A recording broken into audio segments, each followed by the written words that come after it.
Ako din po pala yun. Good morning po. Parang seryosong-seryoso naman po kayo. Good morning po! Ayan, yung mga energy ng mga Kristiyanong masaya na sumasamba sa Panginoon. Amen? Amen. Ayan. Magandang umaga po muli sa ating lahat. So, ang teksto po na ating pagbabatayan ngayong umaga ay matatagpuan po natin sa Acts chapter 7 verses 51 hanggang 60. Ayan, Acts o mga gawa chapter 7 verses 51 hanggang 60. Mga gawa chapter 7 verses 51 hanggang 60. Yan, sige po, kung nakita na po natin, inaanyayahan po natin ang bawat isa na tayo po ay tumayo bilang paggalang sa pagbasa sa banal na salita ng ating Panginoon. Acts o mga gawa, chapter 7, verses 51 hanggang 60. Ayan, medyo maliit po yung nasa screen natin pero kayanin po nating basahin. Ayan, 10 verses po ito. Mauna po ako, tapos sundan nyo po sa verse 52, tapos verse 53 po ako, and so on.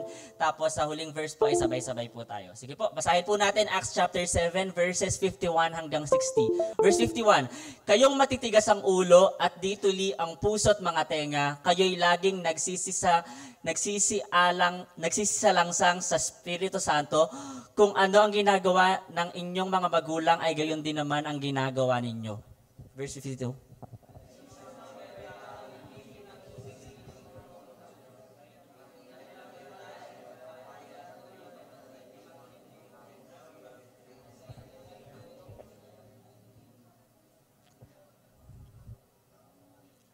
Verse 53, kayo na nagsitanggap ng kautusan ayon sa pangangasiwa ng mga anghel at hindi ninyo ginanap. Verse 54.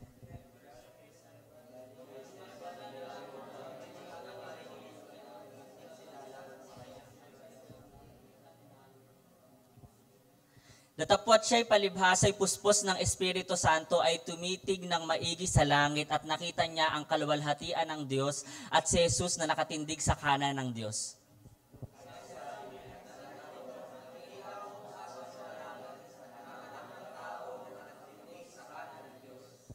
Verse 57, datapwat sila'y nagsigawan ng malakas na tinig at nangagtakip ng kanilang mga tenga at nagkakaisang sila'y dinaluhong. Verse 58.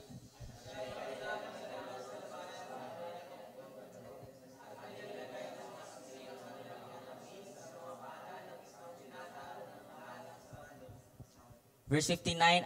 At kanilang pinagbatuhan si Esteban na tumawag sa Panginoon at nagsabi, Panginoong Jesus, tanggapin mo ang aking espiritu.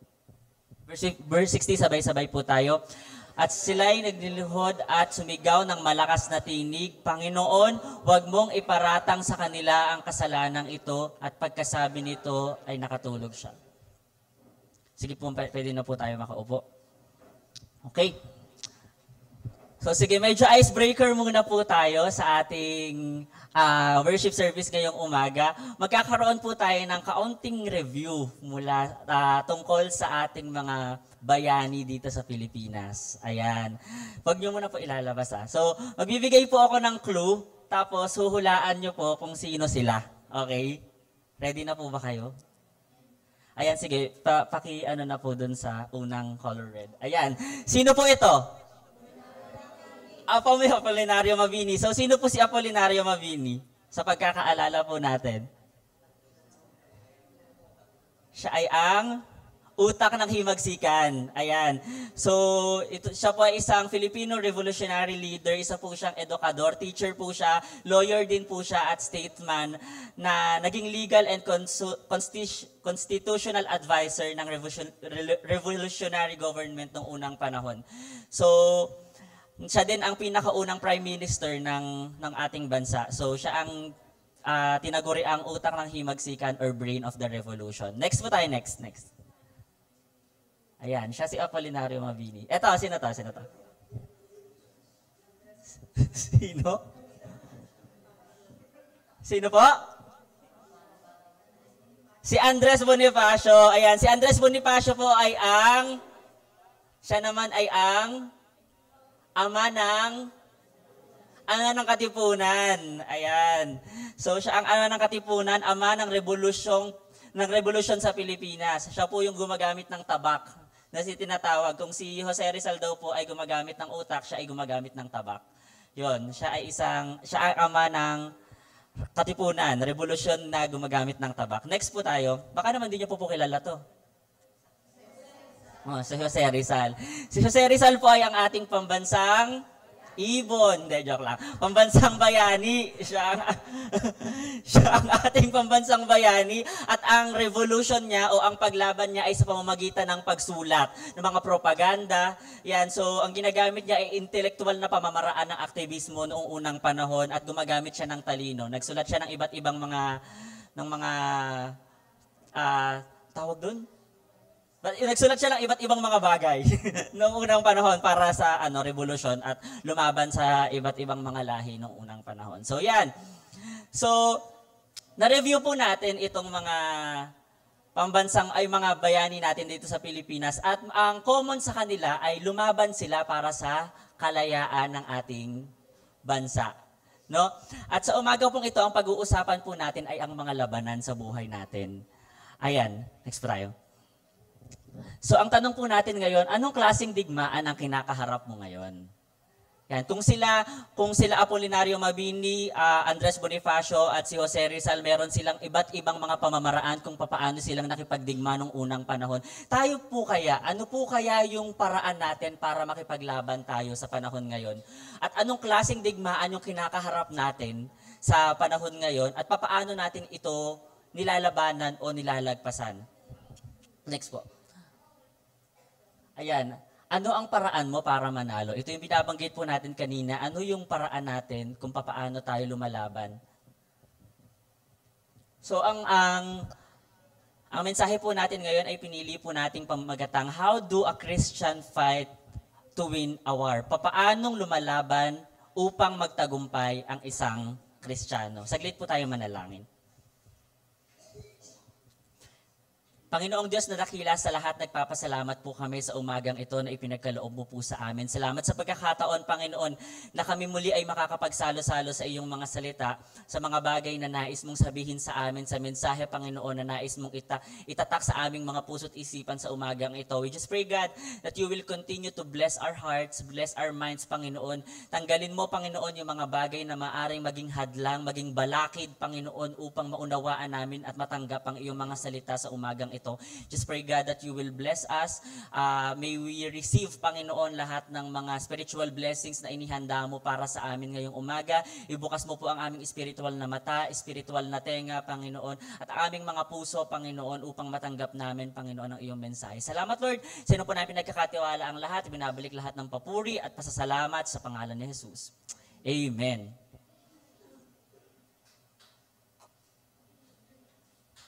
Sorry po.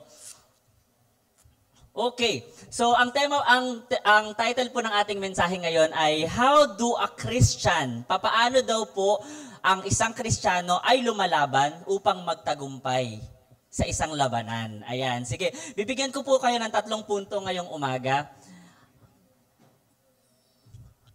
Ayan, una pong punto natin ay stand on your truth. Pangalawa ay acknowledge that you are not alone. And pangatlo ay act Christ-like amid the situation. Ayan. Unahin po natin yung stand on your truth. Ano ibig sabihin ba ng stand on your truth? No? Ibig sabihin po nun ay tatayuan natin yung katotohanan na meron tayo bilang mga Kristiyano. Next po tayo. So ang tanong po natin ngayon, where do we base our truth? So saan po kaya natin ibinabase ang ating katotohanan? No, bilang mga Kristiyano, malinaw po ba sa atin na ang katotohanan natin ay nakabase sa salita ng Panginoon? Uulitin ko po yung tanong, no? Bilang mga Kristiyano po ba, maliwanag po ba sa atin na ang katotohanan na dapat ay meron tayo sa isip natin, na isinasa pamuhay natin ay dapat po ay nakabase sa salita ng Panginoon? Amen? Amen. So ngayon, since malinaw naman po yun, at kung hindi man po, no, kung hindi yun malinaw sa atin, mag-isip na po tayo mga kapatid. Kung meron po tayong mga katotohanan na hanggang ngayon na isinasa pamuhay po natin na hindi po nakabase sa salita ng Panginoon, pag-isipan po natin yan. Kasi bilang mga Kristiyano, dapat po ang lahat ng ating katotohanan ay nakabase sa salita ng Panginoon.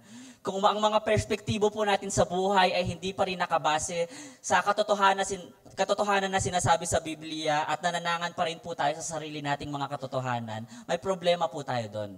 No?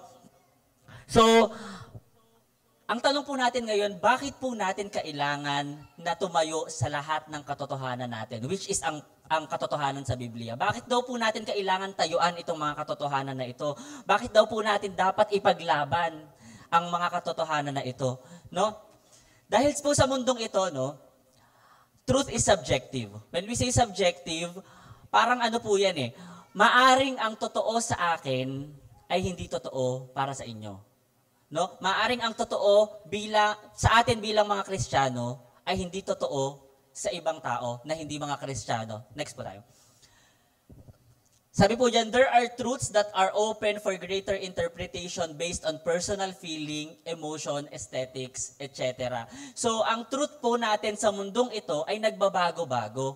No? Marahil yung truth nung unang panahon ay hindi na siya truth ngayon. Maaring yung truth ngayon ay hindi na siya magiging truth bukas. Maaring ang katotohanan bukas ay hindi katulad ng katotohanan nung nakaraan. Ibig sabihin, nagbabago-bago po ang katotohanan na ini-interpret natin dito sa mundo. Kasi ang sinasabi nga po ng mundo ay there is nothing permanent but change. Wala daw pong permanente dito sa mundong ito except sa pagbabago. Kasi paulit-ulit at patuloy na nangyayari ang pagbabago. That's why, sumasama po doon yung perspective sa mga katotohanan na meron tayo sa mundong ito. Sabi po dyan, nagbabago ang katotohanan or ang interpretation ng katotohanan depende sa personal feeling, depende sa emosyon, depende sa aesthetics, ganyan, or a set of principles na nagko-concern sa nature, sa appreciation ng beauty, and especially sa art. No?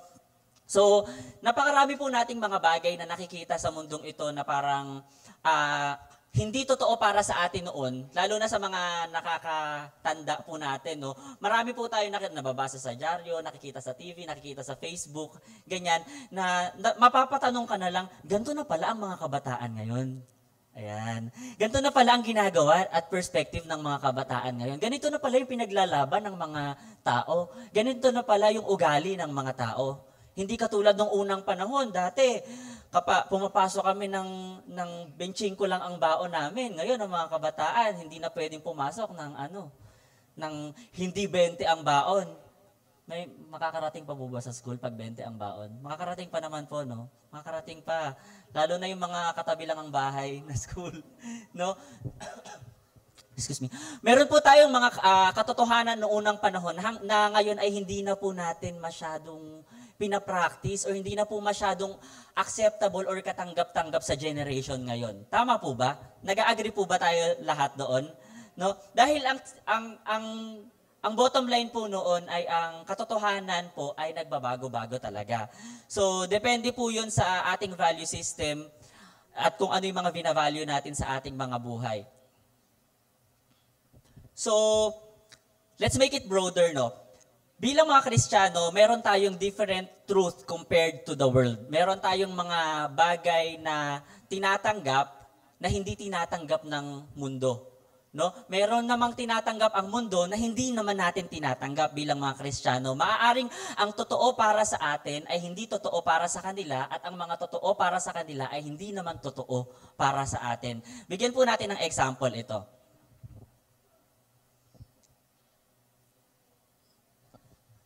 Ayan.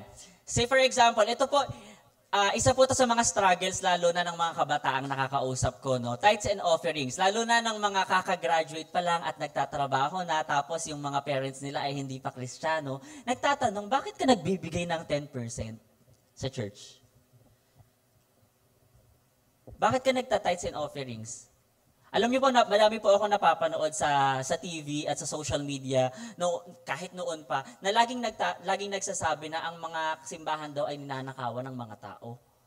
Kasi nanghihingi daw ng offering. Nire-require daw na dapat 10%, 10%, 10%. No? Yun yung katotohanan para sa kanila. Pero ang katotohanan po para sa atin, ang pagbibigay ng tithes and offerings, narinig ko nga po sa baba kanina, yung mga bata po, alam nila ang dahilan kung bakit sila magbibigay ng offering. Dahil number 1, mahal nila ang Panginoon, at number 2, nais nilang makatulong sa gawain ng Panginoon. No? Malinaw na yun sa mga bata. Sa atin po bang mga nakakatanda, malinaw po ang tithes and offerings? Ang tithes and offerings po ay hindi po ibinibigay para payamanin po ang mga pastor natin.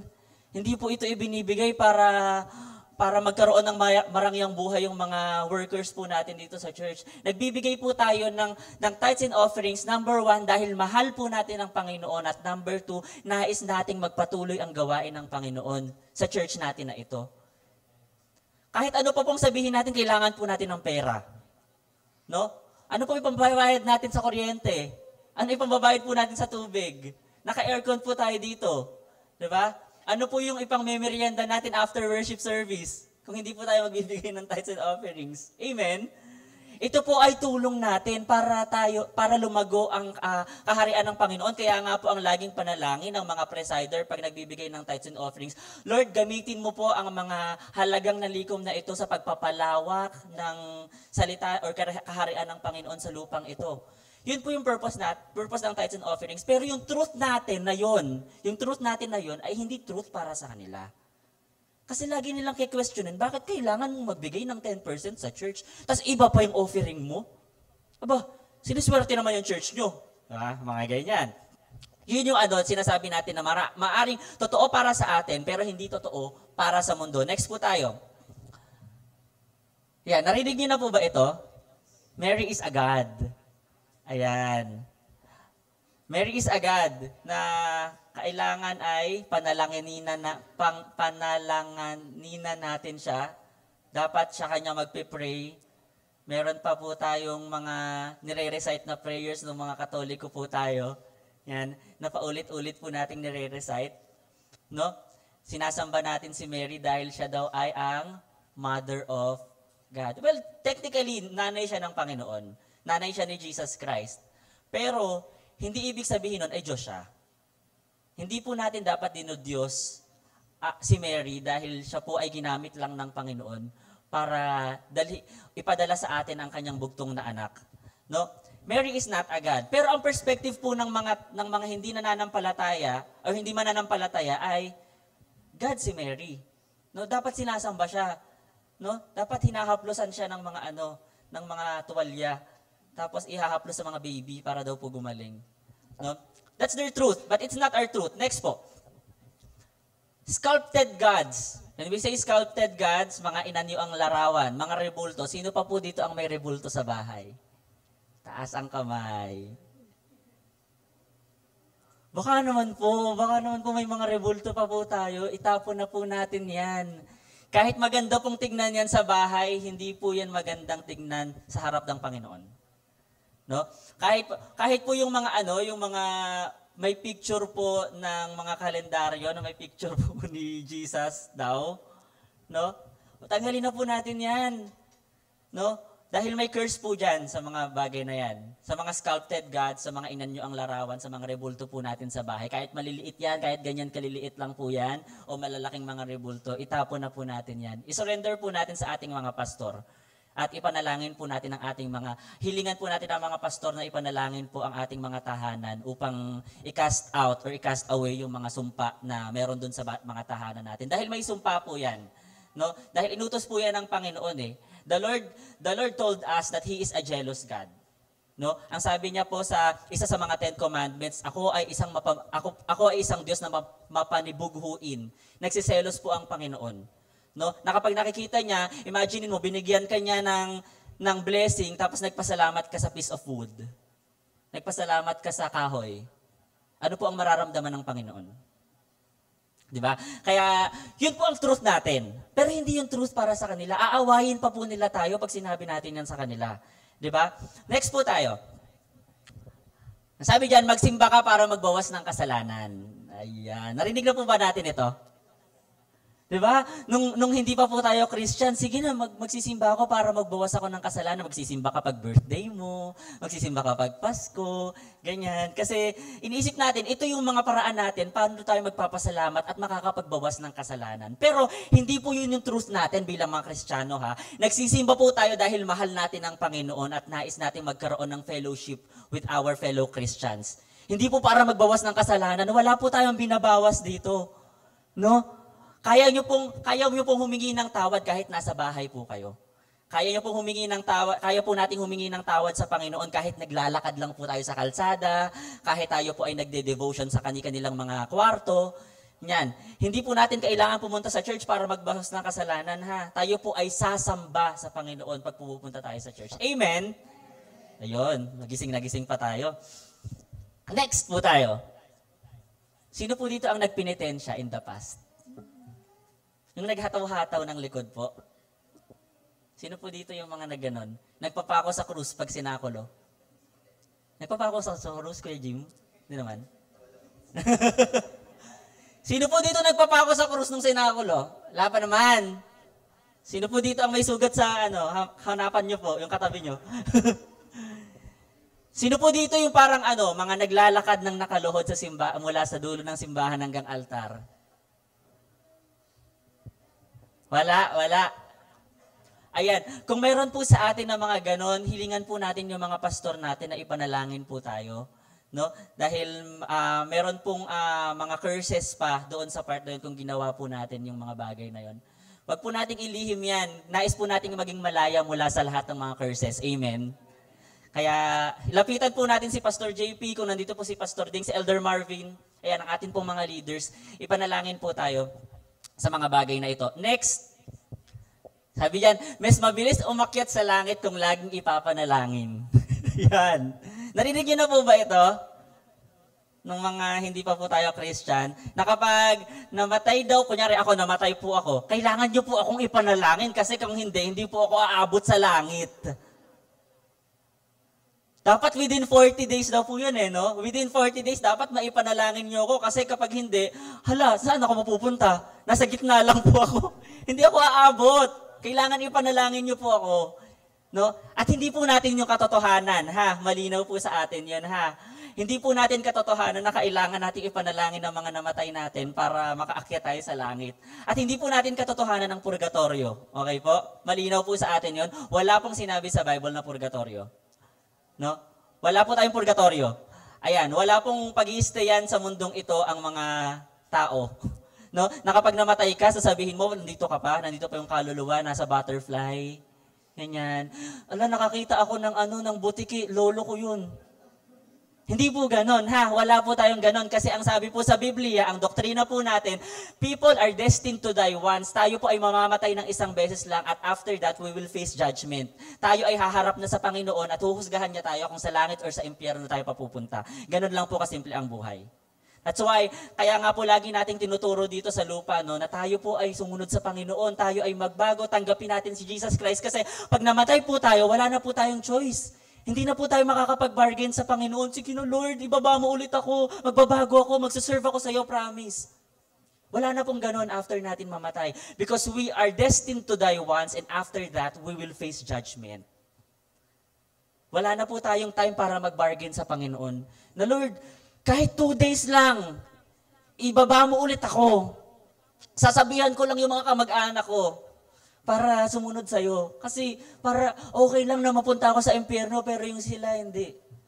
Wala na po tayong chance para mag-ganon.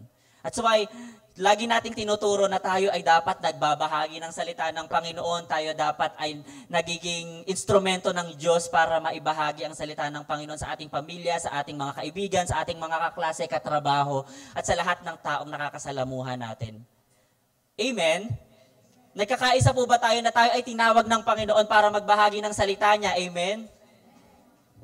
At nawa ang panalangin po natin sa Cornerstone Christian Community, ang bawat po nating mga miyembro ay magkaroon ng tapang. That's why ito po yung mensahe natin sa umagang ito. Ito yung pinaka-core objective natin na maunawaan natin paano tayo dapat nagiging matapang sa ating pagbabahagi ng salita ng Panginoon, sa ating pagbabahagi ng katotohanan na meron tayo na nakabase sa Biblia. Next po natin. Sabi dito, hindi daw po Diyos si Jesus Christ, isa lang po siyang propeta. That's their truth. And that is not our truth dahil sa atin, sa pananampalataya natin sa Biblia na nakabase sa katotohanan sa Biblia, ang ating Panginoong Hesukristo ay Diyos, anak ng Diyos. Amen? Siya ay ang ating Panginoon. Tinanggap natin siya sa ating puso bilang Panginoon at tagapagligtas. Siya ang ating Diyos. Susundin po natin siya kung paano siya namuhay, ganun din po dapat tayo namumuhay. Kung ano ang mga sinabi niya, ganun ang gagawin natin dahil Diyos natin siya. Ako po every time na mag-share po ako ng gospel sa mga kabataan or kahit sino pong nakakausap ko, ang lagi po nating ine-emphasize ay tinatanggap natin si Jesus Christ bilang Panginoon. At pag sinabing Panginoon, ibig sabihin nun, sinusurrender mo yung sarili mo sa Kanya na nagpapa-under ka sa mga kautusan niya. No? Lagi ko nga pong example, posible ba na kapag, kunyari ako, meron kaming katulong sa bahay, kunyari lang po, meron po kaming katulong sa bahay, tapos inutusan po ng katulong namin yung nanay kong maghugas ng pinggan. Okay lang po ba yun? Sabi, Rosemary, maghugas ka na nga ng pinggan doon. Tapos babayaran mo siya every month. Okay lang po ba yun? Say for example, sa corporate world, kunyari may boss ka, tapos empleyado, pwede mo bang utusan yung boss mo, boss, i-xerox mo nga yan. Posible po ba yun? Hindi, di ba? Dahil sila yung may otoridad para mag-utos sa'yo. Hindi ikaw para mag-utos sa Kanya. Ganon din po sa atin. Pag tinanggap natin si Lord Jesus Christ bilang Panginoon, meron siyang otoridad na utusan tayo. Pag sinabi ng Panginoon na magsimba ka every Sunday, anong gagawin mo? Magsisimba ka pag sinabi ng Panginoon na manalangin ka araw-araw, anong gagawin mo? Pag sinabi ng Panginoon na magbigay ka ng tithes and offerings mo, anong gagawin mo? Magbibigay. Pag sinabi ng Panginoon, gagawin po natin. Alam niyo po, ang isa po sa mga na-appreciate ko sa salita ng Panginoon at sa Panginoon mismo, pag nagbibigay po siya ng utos or ng instruction, laging may kalakip na pagpapala. Kung magbabasa po tayo ng salita ng Panginoon, every time na nagbibigay siya ng utos, meron pong kalakip na pagpapala. Let's say for example, isa sa mga 10 utos, honor your mother and your father, honor your parents. Ano ang kalakip na pangako nun? Hahaba ang iyong buhay. No? Let's say for example, another 10 commandment. Ang sabi doon, italaga mo ang araw ng pamamahinga para sa akin. Ano ang pangako doon?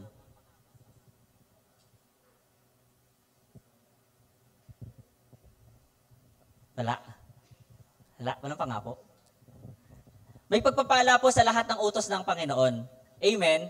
Kaya po ang isa sa mga ma-appreciate po natin sa Diyos ay every time na nagbibigay siya ng instruction, malinaw niya pong binibigay yung instruction at malinaw niya ding ibinibigay kung ano yung kaya niyang ibigay sa'yo kapag sumunod ka doon sa mga instructions na yon. Amen? So, next po tayo. Last na po ito. Ayan, usong-uso po ito eh. Ano po yan? Love has no gender. Na ang pag-ibig daw po dapat hindi lang nakakulong sa babae at lalaki. Dapat para daw po sa lahat. Well, technically tama naman po ang phrase na ito, love has no gender, dahil pwede po nating mahalin ang ating mga kapatid. Pwede po nating mahalin ang ating kapwa. No? Imagine niyo, hindi ko ba pwedeng mahalin yung kapatid kong bunso na lalaki? Pwedeng mahalin ng bawat isa. Pero yung perspective nila na kailangan ay merong romantic love. Romantic love between all genders. Doon po tayo nagkakaproblema. No? Christians have a different truth compared to the world. Meron po tayong mga katotohanan na hindi po katotohanan ng mundo at maaaring yung totoo po sa atin ay hindi totoo sa kanila at ang totoo sa kanila ay hindi naman po totoo para sa atin. No? As Christians na tayo ay lumalaban or as Christians fighting on a war of truth, as Christians fighting a war on truth, we have to find ourselves standing on our truth. No? Hindi pwedeng binatuhan ka ng binatuhan ng impormasyon and nanlambot ka na. Na parang, oo na nga, sige na nga, yan na nga yung totoo. Pwede ba yon na susuko ka na lang sa mga bagay na for the longest time ay alam mong totoo, pero dahil nilatagan ka na ganito, article ganito, article ganyan, sabi ni ganito, sabi ni ganyan, as per the research, ganito, ganyan, nilatagan ka ng ganun, nang hina ka na. Hindi mo na alam kung paano natin sagutin. So ano po yung challenge sa atin? Mag-aral po tayo ng salita ng Panginoon. Mag-aral po tayo ng mga bagay, ng katotohanan mula sa Biblia, nang sa gayon, pag dumating yung pagkakataon na merong mga tao na naglatag sa iyo ng katotohanan nila, alam mo kung paano mong aalagaan yung puso mo. Alam mo kung paano mong aalagaan yung isip mo na hindi mo tatanggapin yung mga katotohanan na inilalatag nila na alam mo sa sarili mo na nakabase sa Biblia na hindi naman totoo. Amen? Dapat lagi po nating inaalagaan yung puso natin. Dapat lagi pong inaalagaan yung isip natin. Ginaguard po natin yun. No? At yun po yung ginawa ni Esteban noong unang panahon. Gusto ko pong i-discuss po sa inyo kung ano po ang pinaka nangyari sa buhay ni Esteban doon sa teksto na ating pinagbatayan. No? Nais ko po munang ipakilala sa inyo si Esteban. Sa English po ang pangalan niya ay Stephen. Ayan. Si Stephen po, isa po siya sa mga napili noong unang panahon para magbigay ng mga pagkain sa mga byuda. Kasi parang nagrereklamo na yung mga tao noon sa mga disciples ni Jesus Christ. Nung time po na ito, patay na po si Jesus Christ. Nakarating na po ulit, nabuhay na po ulit siya after 3 days, umakyat na po ulit siya sa langit. Tapos, ang natira po ay ang mga disciples ni Jesus Christ dito sa lupa. So, yung mga disciples, nagrereklamo na sa kanila yung mga tao, nagugutom kami, yung mga byuda natin, napapabayaan natin. Kasi mahalaga po ang mga byuda sa kanila nung unang panahon though mahalaga din po sa atin, pero talagang meron silang designated na mga tao na nagsuserve sa mga byuda nung unang panahon. At isa po si Stephen sa mga napili nung unang panahon na mag-serve sa mga byuda. So siya po ay napili noong unang panahon, 7 po sila na pinili at isa po si Esteban doon. Tapos dumating yung pagkakataon na si Stephen po ay nagpipreach. So nagpipreach siya tungkol kay Jesus Christ. So ngayon, napansin po siya ng mga leaders ng simbahan ng unang panahon. No? Napansin po siya ng members of the synagogue. Pag sinabi pong members of the synagogue, ito po yung Jewish assembly or yung congregation ng mga Hudyo ng unang panahon. So, nakita nila, ang galing magsalita ni Stephen, full of wisdom, ganyan. At kine-question nila si Stephen, pero hindi nila kaya si Stephen. Hindi nila kaya yung wisdom na binibigay ng Panginoon kay Stephen. So ngayon, ang ginawa nila, dahil hindi nila mapabulaanan yung mga sinasabi ni Stephen at hindi nila kaya na sagutin si Stephen sa mga debate nila, siguro, nangontrata sila ng mga tao para pagbintangan si Stephen ng blasphemy. Pag sinabi mong blasphemy, parang nagsasabi daw po si Stephen ng mga bagay na hindi totoo tungkol sa mga law of Moses noong unang panahon. Sabi po, ang sabi po, pinagbibintangan po si Moses na nagsasabi ng mga bagay na sisirain daw po ang templo, ganyan, na merong ganito, merong ganyan. So ngayon, ang mga tao, nagagalit sila kay Stephen kasi nga, binibigyan ng mga Jewish leaders noong unang panahon ng maling perspective ang mga tao tungkol kay Stephen. So nagagalit sila kay Stephen. So ngayon, ganun na po yung nangyari. So pinatawag po siya, hinuli siya at dinala siya sa Sanhedrin, no? Ang mga Sanhedrin po, ito naman po yung mga Jewish leaders. Ang synagogue, sila yung parang congregation ng mga Hudyo noong unang panahon. Ang Sanhedrin naman po ay yung mga leaders naman. So tinawag na siya, pinahuli siya, dinala siya sa Sanhedrin at kinwestiyon po siya doon. No? Kinwestiyon po siya, anong ginagawa mo ba? Ano daw sinasabi mo? Bakit daw sinasabi mong ganito? Bakit sinasabi mong ganyan? Imagine niyo po, parang ang sitwasyon ni Stephen noong unang panahon ay, kunyari pinatawag po ako ng presidente ng Pilipinas kasama ang Kongreso, kasama ang mga senador at lahat, tapos ke-questionin nila ako. Ganun po yung sitwasyon ni Stephen noong unang panahon, no? So, kine-question siya. Alam niyo po kung anong ginawa ni Stephen? Kinuwento niya po ang kasaysayan ng kanyang pananampalataya. Ganun po yung ginawa niya. Kinuwento niya, simula kay ganito, simula kay ganyan, papunta kay ganito, ganito, ganyan, ganito, ganyan, ganito, ganyan. Tapos ang sinabi niya, Ito na po yung sinabi niya. Balik po tayo doon sa teksto. So after niya ikwento yung lahat ng kasaysayan ng kanyang pananampalataya, alam niyo po sa verse 51 ang sabi niya, kayong matitigas ang ulo. Imagine niyo, sinabihan niya po yung mga Jewish leaders ng ganun. No? Ganun po katapang si Esteban. Kayong matitigas ang ulo at dituli ang puso at mga tenga, kayo'y laging nagsisi sa langsang sa Espiritu Santo. Kung ano ang ginawa niyo sa inyong mga magulang, gayon din naman ang ginagawa ninyo. Kung ano ang ginawa ng inyong mga magulang, ay gayon din naman ang ginagawa ninyo. Ayun sabi niya, alin sa mga propeta ang hindi niyo pinag-usig, ang hindi pinag-usig ng mga magulang niyo? Sabi niya, sige nga, mag-isip nga kayo ng mga propeta ang hindi pinag-uusig ng mga magulang niyo, ng mga lahi nyo, at kanilang pinatay kanilang pinatay ang nagpapahayag ng una ng pagdating ng matuwid na ito, na sa kanya kayo ngayon ay nangaging mga tagapagkanulo o mamamatay tao. So parang sa madaling salita ang sinasabi niya, ito yung kasaysayan ng pananampalataya natin, at simula pa dati, pinapatay nyo na yung mga propeta na nagsasabing dadating si Jesus, dadating ang tagapagligtas, dadating ang Mesaya, tas ngayon ganito din yung ginagawa nyo sa akin. Yun po ang sinasabi niya. No? So ngayon, balik po tayo. No? Ang sabi po dito, sa English po ang sabi dito, you stiff-necked people, your hearts and ears are still uncircumcised. Hindi pa daw po tuli. You are just like your ancestors. You always resist the Holy Spirit. Was there ever a prophet your ancestor did not persecute? They even killed those who predicted the coming of the righteous one, and now they have betrayed and murdered him. Sabi niya, pinersecute niyo yung mga nagsasabing dadating si Jesus Christ, ngayon pinatay niyo siya. No? Sinasabi niya and now you have betrayed and murdered him. You have received the law that was given through angels but have not obeyed it. Na-receive nyo, tinanggap nyo yung batas ng Panginoon pero hindi nyo naman sinunod. Anong ginawa nyo? No? Pag-usapan po natin, malaking word po yung circumcision or pagtutuli. No? So, circumcision o pagtutuli. Sa Genesis chapter 17, kung mababasa po natin, dito nagbigay po ng covenant ang Lord. Kanino? Kay Abraham. Nagbigay po ng covenant kay Lord, kay Abraham. Iniba po niya ang pangalan ni Abraham into Abraham. So iniba niya yung pangalan ni Abraham. Abraham po yan, walang ha. No? Abraham, yung una niyang pangalan. Iniba ng Diyos yung pangalan niya into Abraham.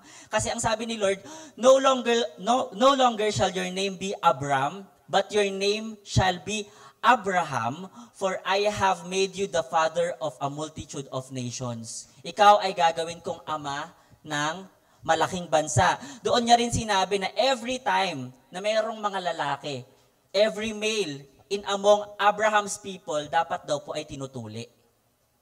No? Pag-usapan po natin, ano ba ang pagtutuli? Kasi ito yung sign ng covenant ng Panginoon. Covenant of the Lord siya. No? Anong ibig sabihin ng pagtutuli? Genesis chapter 17 verse 14, ang sabi dito, any uncircumcised male, lahat daw po ng hindi tuling lalaki, no, who has not been circumcised in the flesh, yung hindi tinuli sa physical na pangangatawan, will be cut off from his people. Tatanggalin daw po, will be cut off from his people. He has broken my covenant. Ibig sabihin, binrake daw po yung covenant. No? Any uncircumcised male who has not been circumcised in the flesh will be cut off from his people. He has broken my covenant. No? Ibig sabihin, ang circumcision po or circumcised men was branded by God. Branded by Yahweh. Ibig sabihin, kapag circumcised po yung mga tao noong unang panahon, ang gustong sabihin ng Diyos, akin yan. Tao ko yan. Lahi ko yan. Yun po yung pinakaibig sabihin, no? God gave Abraham and his descendants the mark of circumcision as a physical reminder that they were cut out from the world that is set apart to serve the one true Lord, Yahweh. Ibig sabihin po, kapag circumcised noong unang panahon, no, ang mga descendants po ni Abraham, binigyan po sila ng Panginoon ng physical reminder na tinanggal sila ng Panginoon mula sa mundo, kinuha sila ng Diyos doon, nilagay sila para gamitin para sa glory ng Diyos. They are cut out or set apart from the world for God, no, to serve the one true Lord na si Yahweh. Nagets po natin? Ganun po yung pinaka-idea ng pagtutuli ng unang panahon, no? At yung covenant ng Panginoon na kapag tuli ka, ibig sabihin sa Panginoon ka. Isinet aside ka ng Panginoon para maglingkod para sa Kanya. Amen? So ngayon, ang sabi po doon sa text na pinagbatayan po natin, you stiff-necked people, your hearts and ears are still uncircumcised. Hindi pa daw po tuli ang puso at isipan natin. Yung puso at tenga natin. Ano po ibig sabihin nun? Anong hindi pa tuli yung puso at tenga? No? Anong relevance nun ngayon sa circumcision ng ears and heart? No? Deuteronomy chapter 10 verse 16 ang sabi dito, circumcise therefore the foreskin of your heart. Circumcise therefore the foreskin of your heart and be no longer stubborn. Wag na daw po tayong stubborn. Ibig sabihin, wag na daw pong matigas ang ulo natin. Circumcise the foreskin of your heart at wag na daw pong matigas ang ulo natin. Ang resulta po pala ng pagtutuli ng puso, no? Ang resulta ng pagtutuli ng puso ay hindi na daw po kailangan maging matigas ang ulo natin. Sino po dito ang matigas pa ang ulo? Baka hindi pa po kayo tuli. No? It's a deeper reminder for us. Malalim na reminder po ito para sa atin that we were cut off from the world. Tayo ay pinili na ng Panginoon. Sinet aside na po niya tayo. Kinuha niya na po tayo mula sa mundo at nilagay niya tayo para sa Kanya. Nilagay niya tayo sa lugar para paglingkuran siya. No? We are set apart to serve the one true Lord. Let's say for example, parang ang sitwasyon, sino po dito yung yung ugali niyo pong maglagay ng pangalan sa mga ballpen, sa mga payong para hindi mawala. Ganyan. Yung gusto niyo pong laging naglalagay ng ng pangalan sa mga bagahe niyo pag pupunta po pag magsasakay kayo ng airplane. Ganyan. Kahit yung mga lalagyan ng salamin, nilalagyan ng pangalan. Ganyan. Sino po sa inyo yung may ugaling ganon? Ganon po yung Panginoon na kapag tuli ka, lalo sa puso natin at tenga natin, no? Tayo daw po ay branded ng Panginoon. Tayo ay sa Panginoon. That's why dapat daw po ay tinutuli natin ang ating hearts and ears, no? Kung ang pagtutuli ay branding ng Panginoon na ikaw ay Kanya, ibig sabihin pala ng sinabi ni Stephen sa mga miyembro ng Sanhedrin ay hindi pa pagmamay-ari ng Panginoon yung puso at tenga ng mga leaders ng mga Hudyo noong unang panahon, na hanggang ngayon matigas pa rin ang puso nila at hindi pa rin sila marunong makinig. Nung sinabi niya, kayong matitigas ang ulo, hindi pa tuli ang mga puso at tenga nyo. Ibig sabihin po pala, sinabi po ni Stephen yun dahil matigas pa din yung puso ng mga tao, ng mga leaders na po yun ng mga leaders ng mga Hudyo noong unang panahon. No? Ang tanong po natin ngayon, next, tuli ka na ba? Tanongin mo yung katabi mo, tuli ka na ba, kapatid? Ay, puso po at tenga ang pinag-uusapan po natin, ha? Tuli na ba ang puso natin? Tuli na ba ang tenga natin?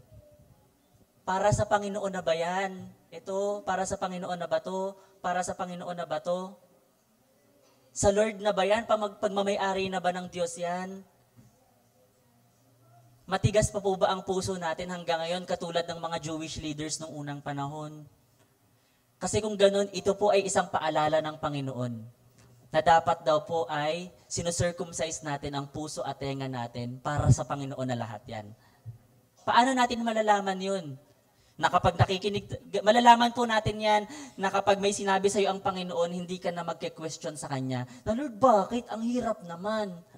Pag sinabi sa iyo ng Panginoon, oh, anak, gawin mo to, gawin mo yan, ganito yung gawin mo sa kapatid mo, gawin mo to sa church, ganyan. Hindi ka na magke-question sa Panginoon, gagawin mo na lang. Doon po natin malalaman na tuli na ang puso at tenga natin dahil nakinig tayo sa Panginoon at sinunod natin siya. Amen? At nawa, every time na may sasabihin sa atin ng Panginoon, hindi na po tayo magmamatigas. Sabihin mo sa katabi mo, huwag ka na magmatigas. Huwag na po tayo magmatigas sa Panginoon. No?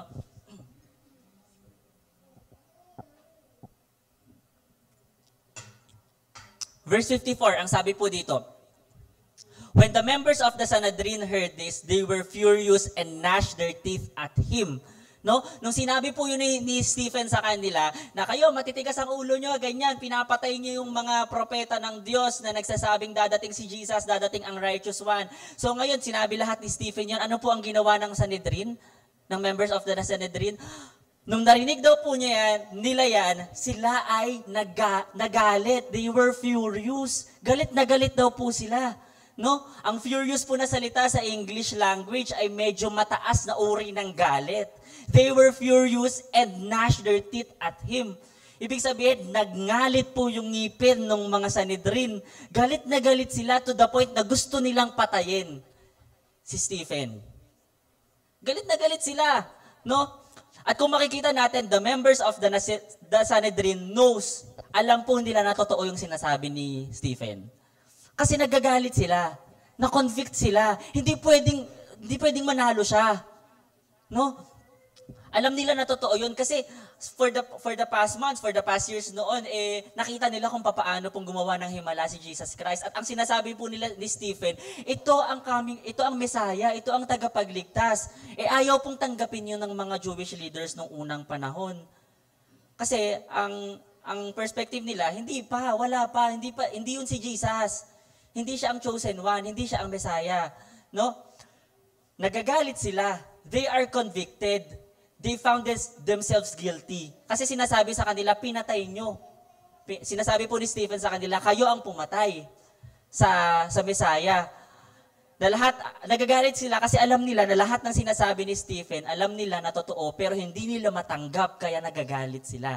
Kasi alam nyo po bilang mga tao, no, ang anger po is a human's natural defense mechanism.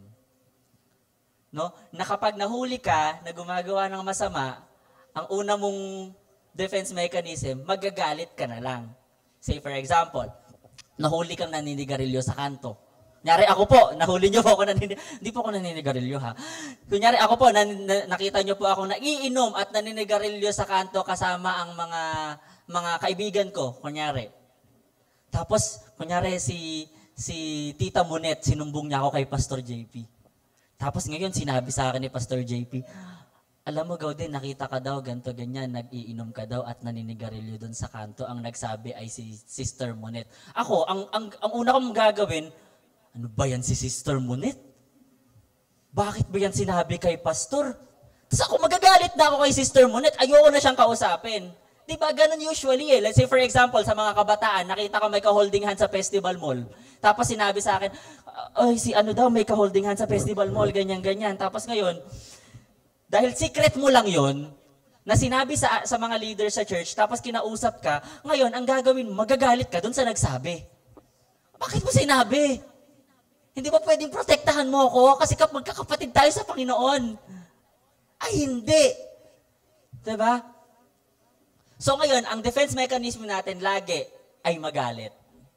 Kaya makikita natin, ganun din ginawa ng mga Sanhedrin. Na dahil sinabi sa kanila, ganito ang ginawa nyo, ang titigas ng ulo nyo, kayo ang pumatay kay Jesus. Nagalit sila kasi totoo yun para sa kanila. No? Dahil nahuli sila, dahil alam nila na tama yung sinasabi. Defense mechanism natin yan eh. Kung ikaw yung tao na nagkwento at nagsabi ng katotohanan tungkol doon sa kapatid mo na gumagawa ng kasalanan, ihanda mo ang sarili mo, nakakagalitan ka. Ihanda po natin ang sarili natin. Nakakagalitan po tayo. Say for example, si Manny Pacquiao. Kung maaalala po natin nung unang panahon, di ba, lagi niyang sinasabi na, lagi siyang kontra sa mga, say sa LGBT, ganyan. Lagi siyang kontra sa kung ano yung, kasi Christian siya. Sinasabi niya yung katotohanan na alam niya na nakabase sa Biblia. At kinakagalitan po siya ng mga tao. Kung mababasa niyo po ang mga comment section sa Facebook, ay, talaga naman, parang gusto na lang hatakin pailalim ng lupa si Pacquiao. Galit na galit po sa kanya ang mga tao dahil nagsasabi po siya ng katotohanan. Na-experience na din po ba natin na dahil nagsabi tayo ng katotohanan ay kinagalitan po tayo? Na dahil sumagot ka, dahil anak ka, tapos sumagot ka sa magulang mo na nakabase sa Biblia, na kahit sobrang ayos naman ang pagsasabi mo, ng pagsasalita mo, pag-deliver mo ng message, kinagalitan ka pa rin kasi hindi yun yung katotohanan niya. Dapat makinig ka sa akin, ito yung katotohanan ko. Kung tayo po ay ang mga taong tumatayo sa katotohanan natin, maghanda po tayong kagalitan ng iba. Kasi even si Jesus, ganun po ang nangyari sa kanya. Hindi po siya tinanggap. Bagkus, pinako siya sa krus. Dahil nagsasabi siya ng katotohanan. At ganun din po sa atin, no? Mahirap po yun, mahirap kagalitan dahil sa nagsasabi tayo ng katotohanan. Pero sa gitna ng lahat ng yon, meron po tayong pag-asa. May hope po tayo, no? Second point po natin, acknowledge that you are not alone. Na every time that you are standing on your truth, kapag ikaw ay tumatayo sa pananampalataya mo, ikaw ay tumatayo sa katotohanan na sinasabi sa Biblia, wag po tayong matatakot, wag po tayong mawawala ng pag-asa kasi tayo po ay hindi nag-iisa. Amen? Sinawit po natin kanina. Ano yung sabi dun sa chorus? Ay, sa chorus part na yun? Pangako mo sa akin, hindi ako iiwan. Sa bawat sandali ay laging sasamahan. Banal na Espiritu, hatid ay kalakasan upang lahat ng bagay ay mapagtagumpayan. Amen? Kasama po natin ang Holy Spirit upang lahat ng bagay ay mapagtagumpayan. Ganun po kabuti ang ating Panginoon na si Jesus Christ, hindi lang siya umakyat sa langit at iniwan niya lang ang mga tao nang walang kasama. Iniwan niya po sa atin ang Holy Spirit. Ayaw po ng Diyos na nag-iisa ka. Ayaw ng Diyos na nag-iisa ako. Gusto niya lagi tayong may kasama. Kasi mas matapang po tayo pag may kasama. Amen? Let's say for example, no? Mas matapang tayo pag may kasama, mas madaling kumilos pag may kasama. No? Kunyari, naglalakad ka sa madilim. Ano po yung difference na naglalakad ka sa madilim ng mag-isa at naglalakad ka sa madilim ng may kasama ka? Dalawa na kayong natatakot. Diba? Pero mas malakas ang loob nyo kasi dalawa kayo. Diba? Unlike kapag mag-isa ka lang. Say for example, mag-audition ka singing contest. Siyempre, yayayain mo yung kaklase mo. Uy, ano tayo? Audition tayo dyan. Kasi mas malakas yung loob mo kapag may kasama ka. Diba? Kunyari, magpapabunot ka ng ngipin, isasama pa yung nanay mo. 30 years old ka na, kasama mo pa yung nanay mo sa dentista. Diba? Kasi gusto mo, mas malakas yung loob mo kapag may kasama ka. And we have the courage kasi alam natin na may kasama tayo. Nakakadagdag ng confidence. Kasi alam natin na meron tayong mapipisil pag nasaktan tayo, meron tayong makakausap kapag hindi tayo natanggap sa trabaho. Diba?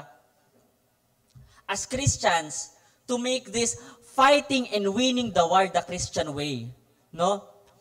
Para mapangyari po yun, we need the confidence. Kailangan natin ng confidence. Kailangan natin ng lakas ng loob para magpatuloy. At nag-uumpisa po yun sa pag-acknowledge na kasama natin ang banal na Espiritu. Kung kayo po ay may mga laban sa buhay ngayon, may mga problema, may mga pinagdadaanan, mag-umpisa po tayo sa pag-acknowledge na ang Holy Spirit ay kasama ko. From there, mas magiging matapang po tayo. Mas magiging malakas po tayo. Mas magiging, mas meron tayong courage to face everything. Kasi ang sabi nga po dun sa kanta kanina, lahat ng bagay daw po ay anong gagawin? Mapagtatagumpayan. We Christians are not meant to just lose the war. No? We are meant to win the war. Because our God is a winner. Our God is victorious. Matagumpay na po si Jesus Christ. At wala pong bagay na hindi po natin mapagtatagumpayan kasama ang ating Panginoon. Amen? Kaya po sa araw-araw, pwede nating ipanalangin sa Panginoon, Holy Spirit, samahan mo po ako. Holy Spirit, tulungan mo po akong magdesisyon sa mga bagay na kailangan ko pong gawin. Holy Spirit, may interview po ako sa trabaho ngayon, samahan mo po ako, bigyan mo po ako, tulungan mo po ako. No? Holy Spirit, masama po ang pakiramdam ko, papasok po ako sa trabaho, bigyan mo po ako ng lakas. Holy Spirit, kakausapin ko po ang boss ko para itaas po ang sahod ko, samahan mo po ako. Sa lahat ng pagkakataon, lagi po natin i-acknowledge na meron tayong kasama. Dahil hindi po tayo iiwan ng Diyos. Ganun niya po tayo kamahal. Amen? Bigyan po natin ng malakas na palakpakan ng Panginoon. Ganun po kabuti ang ating Panginoon. Ganun po niya tayo kamahal. Hindi niya po tayo iniiwan kahit ilang beses po tayo tumalikod sa Kanya, kahit ilang beses po natin siyang kalimutan, ay nandyan pa din po ang Panginoon. He will accept us with open arms. Tatakbo pa yan si Lord para tanggapin tayo tulad ng ginawa ng Ama sa alibughang anak. Ganun po tayo kamahal ng Panginoon. No? Sabihin nga po natin, pwede po ba natin sabay-sabay basahin ito? I-declare po natin ng may confidence sa puso natin. Ngayon na, hindi ako kailanman mag-iisa sa laban ko, kasama ko ang banal na Espiritu. Pwede po ba nating basahin ng mas malakas at mas may confidence, may pananampalataya? Ngayon na, hindi ako kailanman mag-iisa sa laban ko, kasama ko ang banal na Espiritu. Kasama po natin ang banal na Espiritu. The Lord is always with us. No? Last part na po ito. Verse 57, ang sabi po dito, at this they covered their ears. So ngayon ang nangyari na,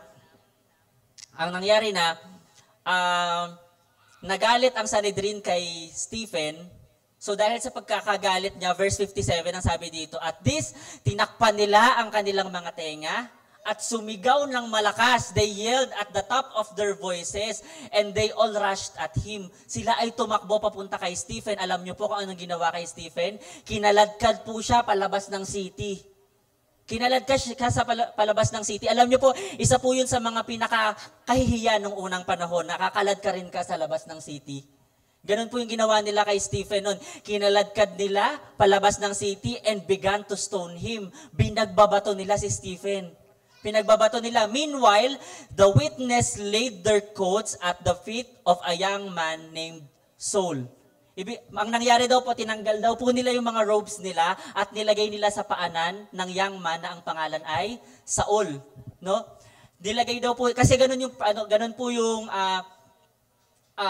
Jewish law nung unang panahon. Yung mga witnesses daw po ay yung mga unang babato. Yung mga witnesses, yung mga nakasaksi. So, ang mga nakasaksi ay yung mga members of the Sanhedrin, ganyan. So, ang mga nakasaksi, sila ang unang babato hanggang mamatay, yung taong babatuhin. So, ngayon, they were leading the executioners for they gave evidences against the person whom they accused. So, sa madaling salita, si Saul po, ang culture po nila ng unang panahon, kung sino yung delighted, kung sino yung matutuwa, pinakamagiging masaya para makita na namamatay yung tao na yon, doon po nila ilalatag yung robe nila sa paanon ng tao na yon. So sa case po na to, si Saul po, si young man named Saul. So bata pa daw po noon si Saul. Young man named Saul, sa paanan daw po ni Saul nilagay yung mga robes ng mga tao. No? Bago nung pinagbababato nila si Stephen hanggang mamatay, no? Kasi ang law nila noong unang panahon, kung sino yung pinaka-delighted to see that person dead, para makita yung yung tao na yun na patay, sa kanya ilalatag yung lahat ng robe, no? So, ngayon ang sabi dito, he dragged him out of the city and began to stone him. Meanwhile, the witnesses laid their coats at the feet of a young man named Saul. No? So last point po natin.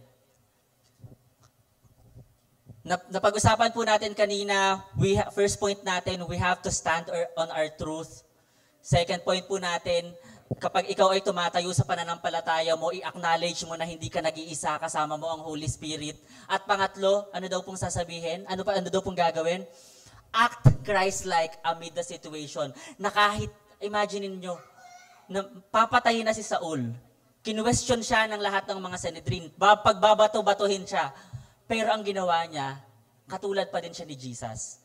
He act Christ-like. Pag-usapan po natin ito. Ano po ang ginawa ni Stephen? While they were stoning him, habang binabato po si Stephen, verse 59, Stephen prayed. Nanalangin po si Stephen. Alam niyo po ang sabi niya, Lord Jesus, receive my spirit. Verse 60 ang sabi dito, then he fell on his knees, lumuhod siya at umiyak sa Panginoon. Ang sabi niya, Lord, do not hold this sin against them. When he said this, he fell asleep. Namatay po siya.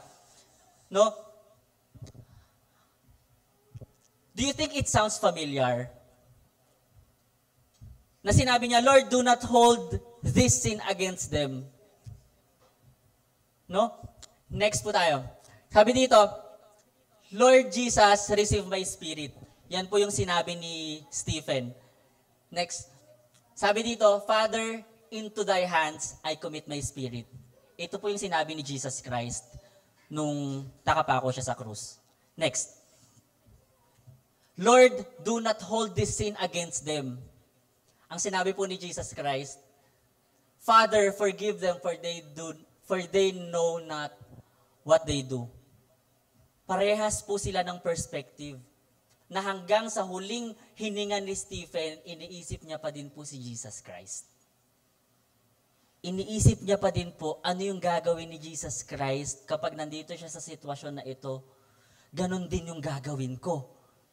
Yun yung sabi ni Stephen. Yun yung nasa isip niya. Na kung ano man yung gagawin sa akin ng mga tao na ito, gagayahin ko kung anong ginawa ni Jesus Christ. Nakabayubay po si Jesus Christ sa krus. Ang sabi niya, Father, into thy hands I commit my spirit. Si Jesus Christ, ang sabi niya din po, Father, forgive them for they know not what they do. No? Imagine, binabato na siya ng bato. Pinagbababato na ng bato si Stephen noon, pero hindi siya gumante, hindi siya gumalaw, pero ang sinabi niya, Panginoon, wag mong iparatang sa kanila ang kasalanan ito. Imagine that heart. Tayo nga, batuhin lang tayo ng maliit na bagay, galit na tayo.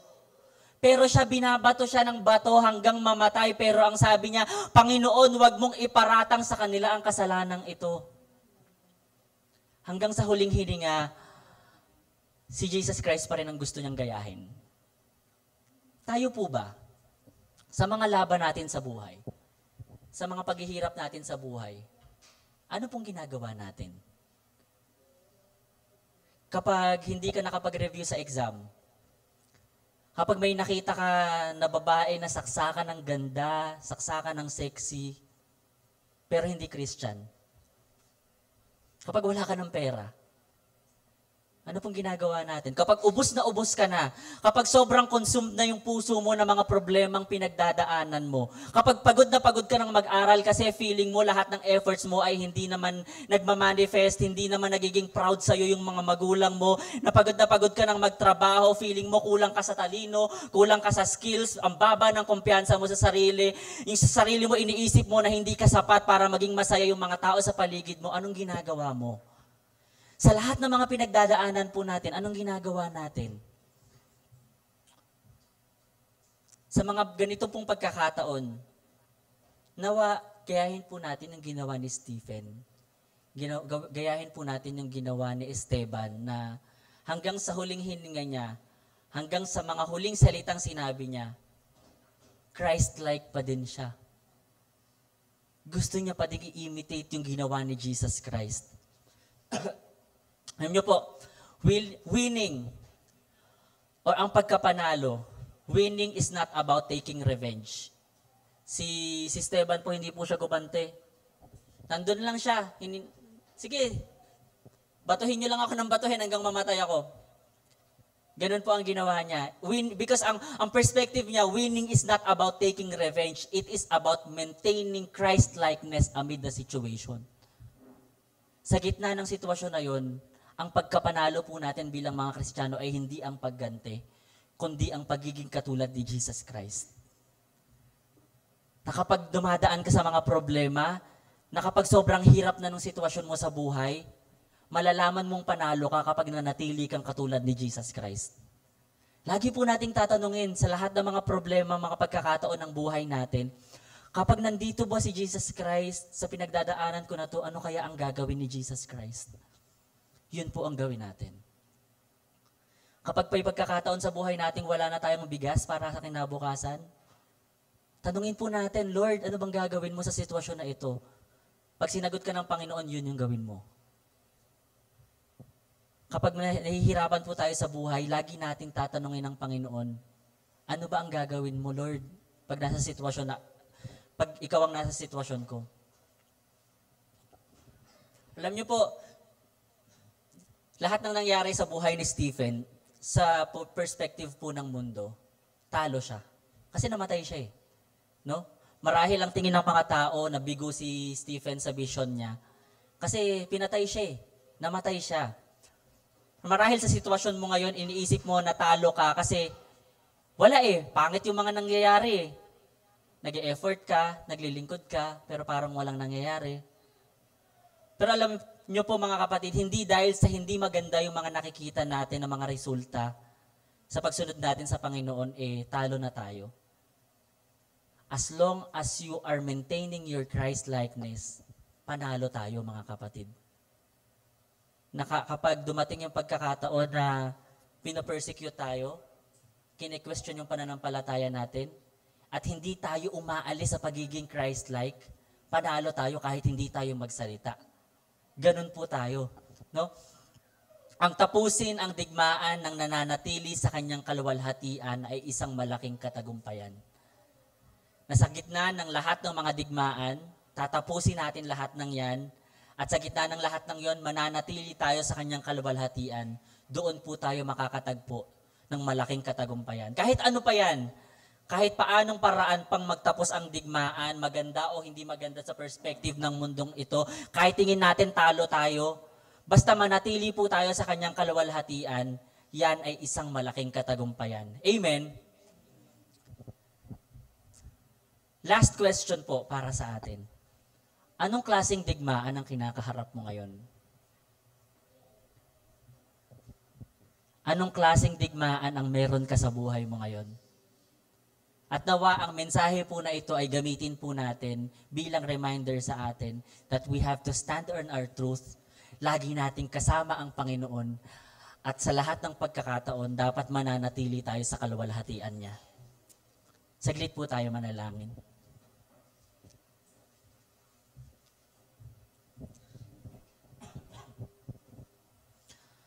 O Diyos na dakila, sa lahat nagpapasalamat kami sa umagang ito na ibinigay mo po sa amin. Salamat Panginoon kasi alam po namin na binuksan mo po ang aming mga puso at isipan sa mga katotohanan na nais mo na isapamuhay po namin. Nawa o Diyos, tulungan mo kami na tayuan yung katotohanan, ipaglaban ka namin Panginoon sa kahit anumang mga laban Panginoon. Ipaglaban namin ang katotohanan na hindi kami susuko sa kahit anumang laban ng aming mga buhay. Sa mga kapatid po namin, Panginoon, na ngayon ay nahihirapan, patuloy, O Diyos, na ipaalala mo po sa kanila ang iyong mga pangako.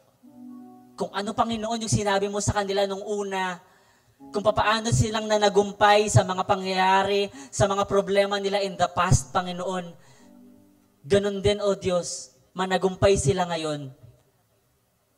Tumayo po kami sa aming katotohanan na hindi mo kami iiwan, hindi mo kami pababayaan. That every time, Lord God, every seconds of our lives, every minute of our lives, Panginoon, Holy Spirit, you are with us. Kasama po namin kayo, Panginoon.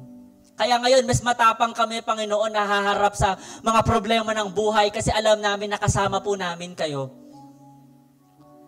Na kahit gaano pa kahirap, Panginoon, kahit gaano pa kabigat ang mga problemang pagdadaanan namin, Panginoon, sa aming pamilya, sa aming mga pag-aaral, sa aming mga trabaho, sa aming mga negosyo, Panginoon, kahit gaano pa kabigat ang lahat ng ito, hindi kami matatakot dahil alam namin na hindi kami mag-isa, Panginoon. Kasama po namin kayo, O Diyos, at salamat, Panginoon. Salamat, Panginoon. At ang dalangin namin, Lord God, na sa gitna ng lahat ng mga bagay na ito, mananatili kami sa kaluwalhatian mo. Mananatili kaming katulad mo, mananatili kami, Panginoon, na gagayahin kung ano ang gagawin mo. Dahil ikaw ang aming Panginoon. Sa iyo kami susunod, Panginoon.